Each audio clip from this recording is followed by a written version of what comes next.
Merhabalar, bildiğiniz üzere Royar'la ilgili video paylaşmıştım ve şimdi Robux'u geldi.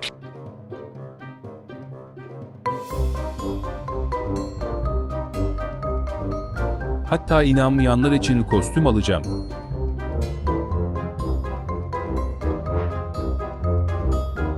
Gojo'nun kostümünü alacağım.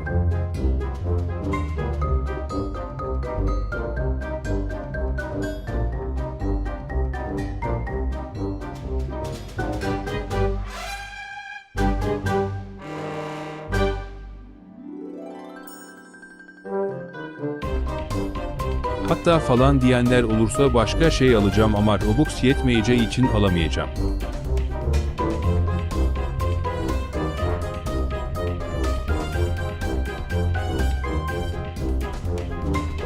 Videomuz bu kadardı ve demeyi unuttum, biraz Robux'um geç geldi ama geldi.